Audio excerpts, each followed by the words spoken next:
might have to apologize to Sam for having him listen to this one. You can tell he's in some kind of frustration going on with him with this one. I don't know if Robert Flynn has influenced everyone to write music since Catharsis. Between Papa Roach, which I didn't think was horrible, just very generic, and this. And what we're talking about here, Bring Me the Horizon's 6th album, Ammo. I thought maybe they were going to pronounce it differently or something like that, and I had thought, okay, maybe ammo for a gun, maybe, I guess, but then I realized that ammo, in particular for this, is the Portuguese word for I love. Believe it or not, this is a concept album. You're looking at me like I have like 4 heads, but yeah, this is a concept album.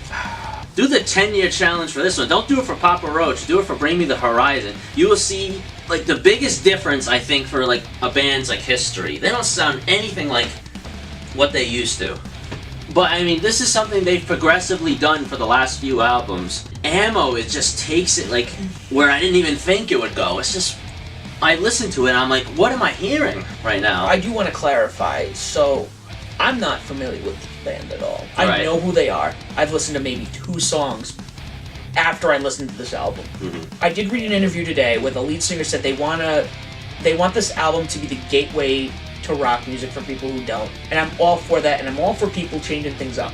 They changed things up a lot here. Like I said, they've been changing things up for years now. And just when people thought they couldn't be any more different, they put out this album. You know, you put the album on and you hear, I apologize if you feel something. And it's not the way I expected the album to start. I mean, it's a fairly quick intro. It prepares you for everything else. But it does tell you that you're about to hear something different. And then you get into, you know, what we had as the first taste of the album, Mantra. It's one of the very few heavier moments of the album. But this one actually, I didn't think it was horrible. I thought it was definitely more it's like a generic like rock song, but I enjoyed it. I really felt it. You know what I mean?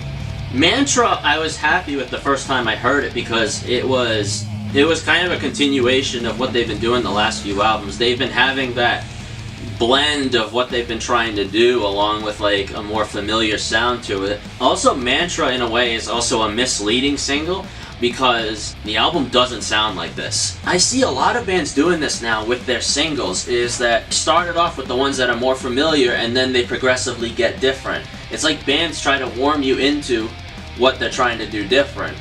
This is how you gotta go about it before we go on with this track list. And I'm gonna give you your familiar stuff, but once this album comes out, that's all you're getting. Right. And then you're introduced to other stuff. If you're gonna change things up, I definitely would let people know via singles that you're changing it up. This album had 5 singles. That's very impressive for today's standards. 5? That's insane.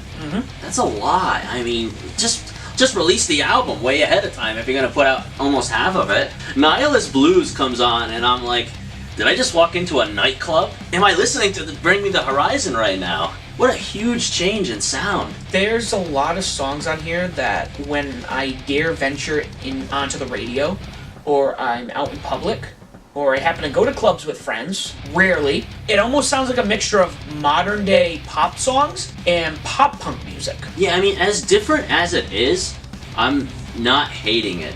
I mean, if this was stuff I heard in like the very rare time that I happen to be in a club, it's like, alright, fine. This is fine. I mean, also, I didn't know who Grimes was.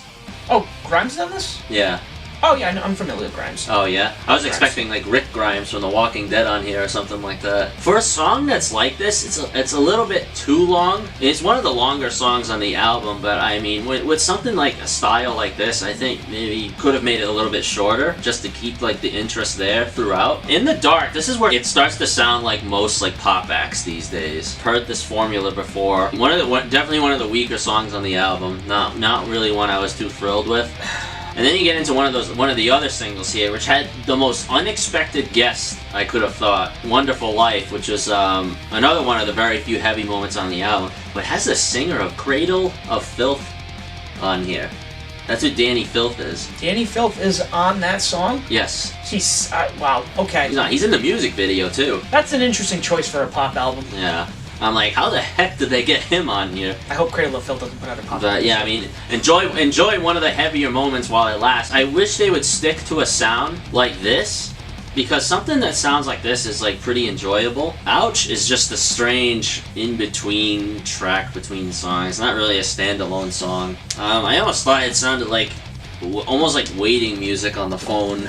Ironically, it goes right into Medicine. Oh my god. Medicine, like, you know, the first time I heard it, the first few times I heard it, I'm like, Maroon 5. A little bit, but like if you're familiar with more hip-hop, Yep. it definitely, I don't know any particular artists, but plot twist, I don't mind this track. That's a big surprise. But I see, Medicine is one that has like that very familiar, like typical like structure for a pop song. Oh yeah, and You know? for a pop song, I don't think it's bad, but we're dealing with a metal band here, so Right. very catchy.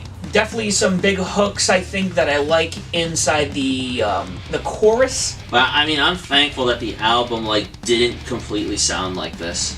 I mean, Yes, it would have been yeah. way too much. Yeah, that would have been, you know, a little too much for me. Sugar, Honey, Ice, and Tea. This one I actually kind of like. This is one where I was like, it's one with those heavier moments in it, and it's another one with that nice blend that I think Bring Me the Horizon does fairly well, and I think that it's a sound that, you know, they should be doing all the time. Like, they somehow managed to do this sound very, very well compared to what they were doing, you know, years ago with, like, Suicide Season and, like, stuff like that. And, you know, doing something like this, doing a sound like this has only made their fan base bigger. You're touching upon long song titles for these. Why you gotta kick me when I'm down? I like this one too. This one doesn't really have much of that heavier side to it, but I mean, I think this one is catchy. Maybe the pop music we hear nowadays wouldn't be such a joke if it kind of sounded like this. This is metal bands writing pop. This isn't studio executives writing True. pop. These are the actual like people like in the band making these songs, and not, you know, people outside of that. And surprisingly enough, you know, if you go back to like the 70s and 80s, the 60s, 70s, and 80s, most of the guys who wrote, most of the pop artists, their songs were written by a lot of, you know, rock stars. There's a lot of very famous pop songs written by Jim Steinman, the keyboard player and the co-songwriter of Meatloaf. Maybe if you had these writers involved in pop music, maybe it would be a little more appealing. Yeah, Fresh Bruises is one where I can't tell if it's meant to be like the in-between like track or if it's meant to be like the standalone song. And then like the lyrics that you do hear, the barely understandable lyrics you hear in this song, it's just kind of silly. Yeah, the gripe I think I have this is the lyrics on the song I think are very cheesy at times. Yes, they are. It's also the album is about like the concept behind it is love, so I guess thinking about that does make it kind of cheesy too. But I mean, it's a lot of like straightforwardness, and you know, sometimes you just hear it and you just can't take it seriously. Mother Tongue was another one of those singles, and another one where it really reminded me of like that like familiar like pop song like structure. Yeah, I wouldn't expect a pop song from a song called Mother Tongue. Yeah, and this was the song where like I hadn't known beforehand until I heard this that there was Portuguese meant to be the album title. You hear Portuguese lyrics in this song, and that's when I realized that that's what they were doing. That this album title was a totally different language. This one, I think, is definitely one of the heavier tracks, heavy metal, and they clarify in the song It better be with that title, because it's not heavy metal, and I think that's the chorus, if I'm not mistaken. What this isn't heavy metal or something, and that's all right. I don't mind Yeah. good pop music. This is, you know, another one of those heavier moments on the album, but like this blend that they do is like doesn't sound anything like they've done before. I mean, because they do have a guest in there too, whoever the heck Rozelle is. So they do have. It's got to be a hip hop artist. I guess a hip hop artist, rapper. I guess he's barely in the song too. He's just backing vocals. Like he's just like all he says is like it's now or never, and then like that one like beatboxing part like towards the end of the song. I'm wondering maybe that's him. If it was him, I guess he's. If it is him, I guess he's contributing to the song a lot more than I thought he would, but I have no idea if that's him or not. And I feel like this song too is like kind of like sending a message to like people who have like criticized this band for changing their style. I guess that's what I kind of get from the lyrics. We know people who are very critical about bands need to stick to their guns all the way through their careers. They cannot change. Mm-hmm. I'm all for bands changing it up. I have bands I listen to that are death metal bands that have put out jazz albums, acoustic albums, prog rock albums. I have progressive rock artists who put out pop albums. Because by the time this last song, I Don't Know What to Say, came on, It's like the album is mocking me. actually, yeah, look at the song titles. Yeah. Why You Gonna Kick Me When I'm Down? Well, I like Don't this Know What one, to it's like Say. this one. I don't know what to say. It's like, after the first listen, it's like I don't know. I really don't know. And then like it took me like so many listens to, really think about what's going on in these songs here. Yeah, this one actually was. I didn't think it was a good ending to the album because the album is being a.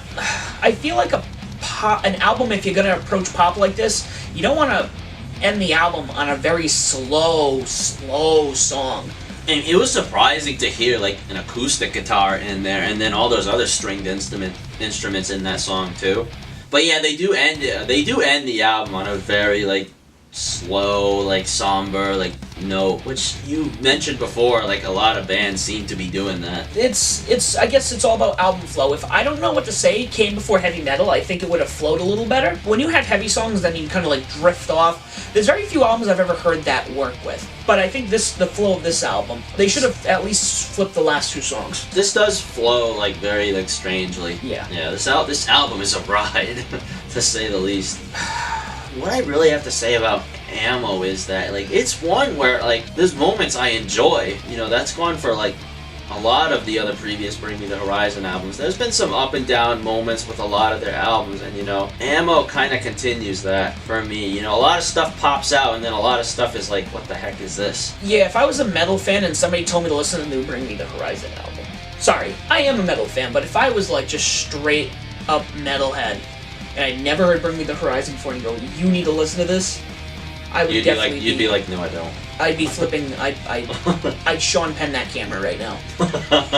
There are definitely tracks I think I enjoy listening more background music than anything. Yeah. But I don't think this is a good pop album. Looking at it as a pop album, which is what it is. As a pop album, it's not bad. Yeah, to me. But I mean, I only tolerate pop music so much too, so that's not really saying I love 80s pop. Not too gonna much. lie. Yeah.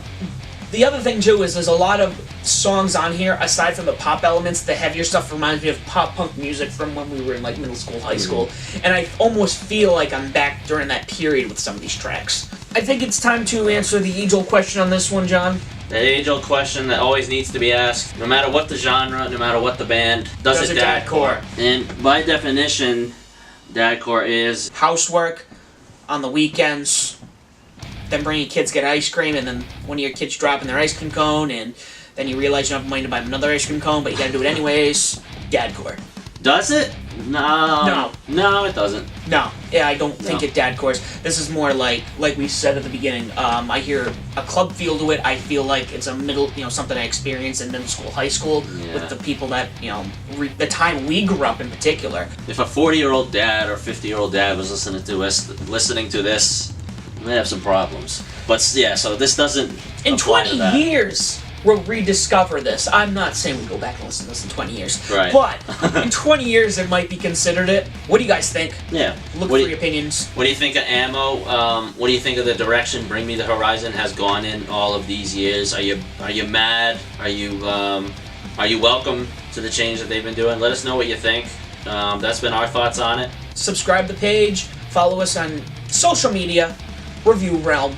Look for the faces. Let us know if there's other albums we should review. Yeah, we're going to keep them going next week. We'll see you then.